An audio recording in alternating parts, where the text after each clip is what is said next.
Radio J. Le 10-11, Lise Goutman. Radio J. Les invités de Lise Goutman.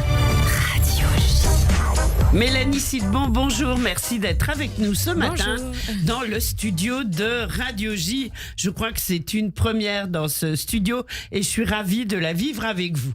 Alors, Mélanie Sidbon, vous êtes comédienne avant tout et d'abord, et puis vous êtes également humoriste. Vous êtes en ce moment même sur scène au Théâtre du Marais. On va en parler avec un...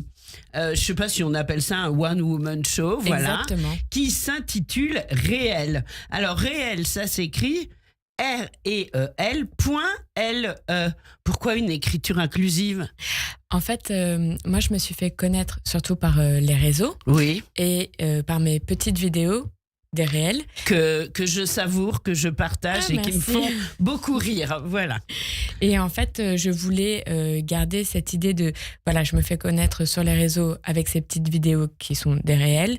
Sauf que là, je suis sur scène en réel. En réel, voilà. Et là, c'est l'occasion pour les gens de me voir pour de vrai, en réel et sans filtre. Et sans filtre. Alors, même dans vos sketchs, des filtres, il n'y en a pas beaucoup. Non. Vous faites beaucoup, justement, dans la réalité de notre quotidien.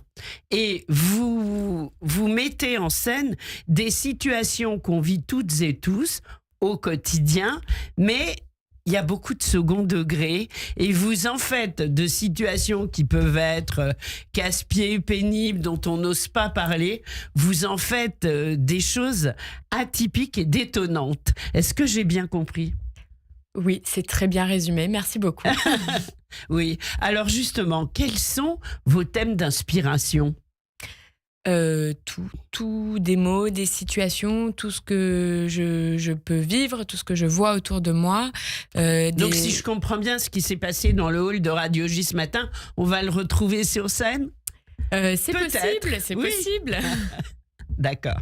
Bien sûr, oui, il y a plein de choses, de sujets, j'ai envie que les gens, quand ils regardent mes vidéos, se disent « moi aussi, je l'ai vécu Mais c'est exactement ça. Voilà. Oui, moi aussi, je l'ai vécu. ». Bah voilà.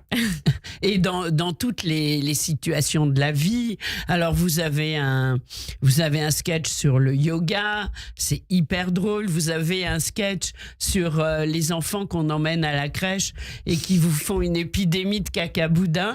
D'ailleurs, je l'ai envoyé à une personne dont le fils Et dans une belle phase de caca-boudin, c'est ça ? Exactement, et ça l'a fait beaucoup rire. C'est vrai qu'on se retrouve dans énormément de situations.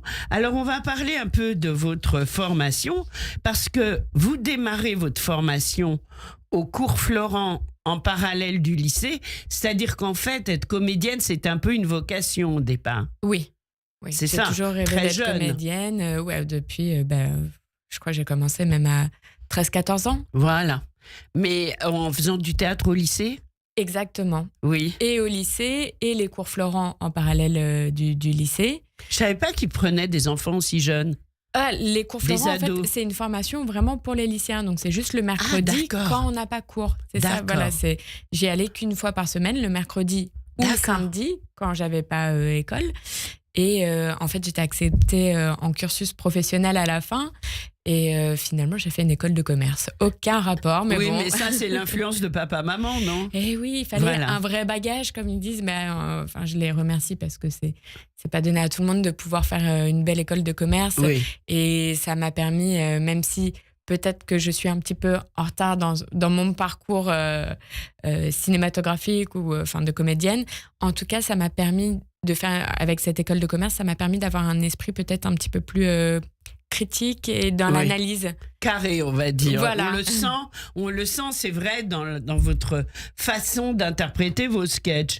Alors, quand même, bravo pour un Master 2 en affaires internationales, mais à la seconde où ça a été terminé, vous avez passé 3 ans aux enfants terribles. Exactement.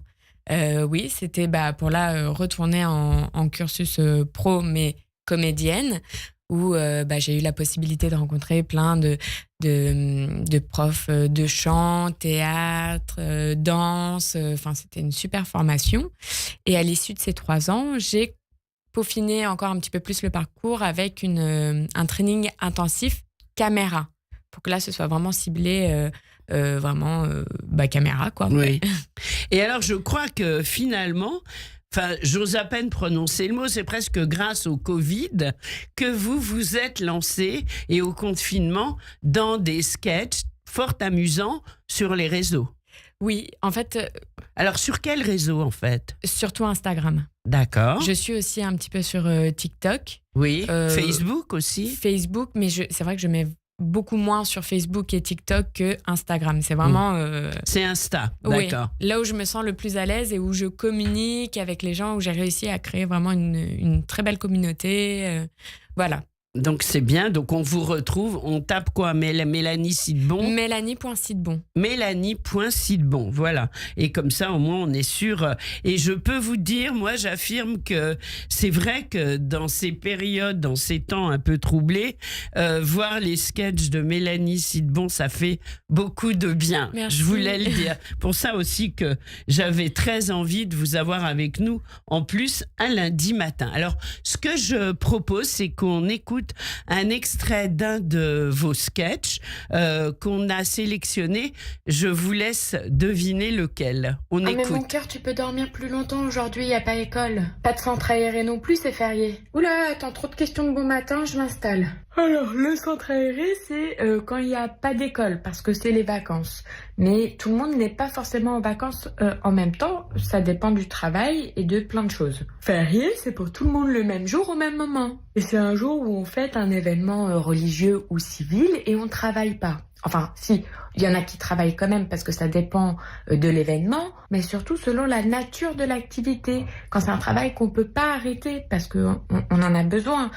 Si t'as un énorme bobo très grave ou que la maison est en feu, on peut pas te dire non, désolé, repassez demain, aujourd'hui c'est férié. Mais il y en a pour qui c'est intéressant ces jours fériés et ces vacances de travailler quand même parce que justement chez eux, ils vont avoir des gens qui travaillent pas. Un peu comme les hôtels, les restaurants. Ça dépend aussi de ce qu'a décidé le patron ou la patronne de l'entreprise et du métier, quoi. Alors là, Mélanie Sidbon s'adresse à un enfant ou une enfant de 4 ans. C'est absolument hallucinant.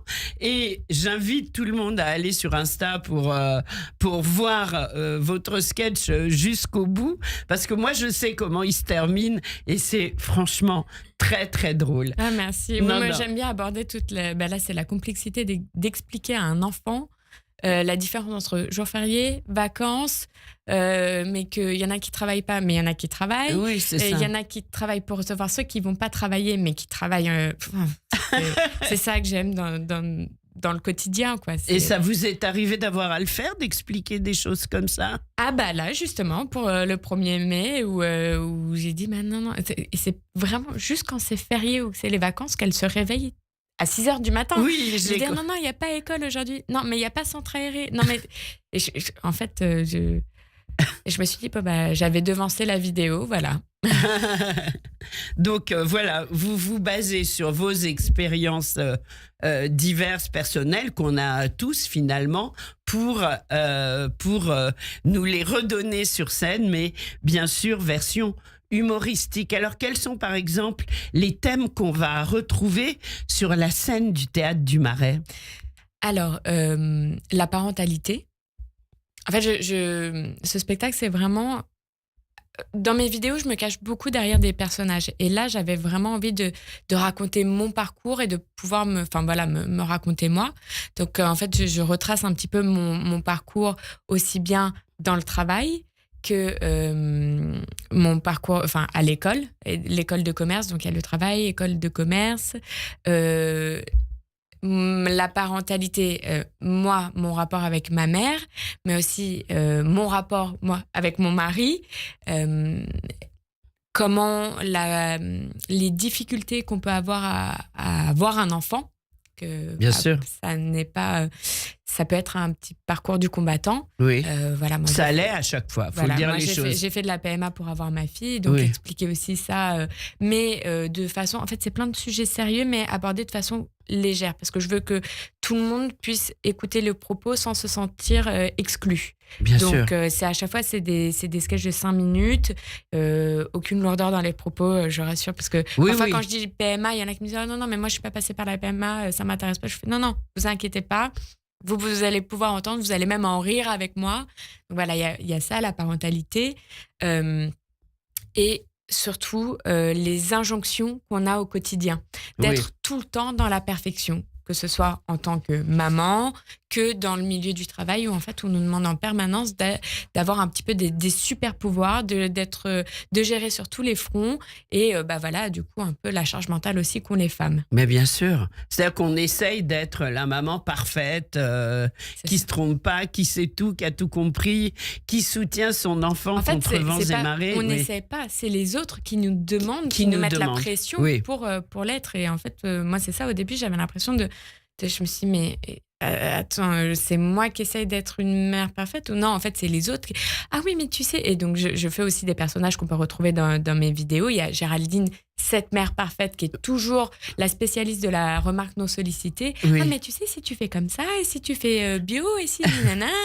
Et en fait, c'était ça. Je me suis rendu compte que c'est la société qui nous impose à chaque fois des trucs. Et en fait, moi, ce que j'aime dire, c'est qu'on gère comme on peut. Tout à fait. C'est tout.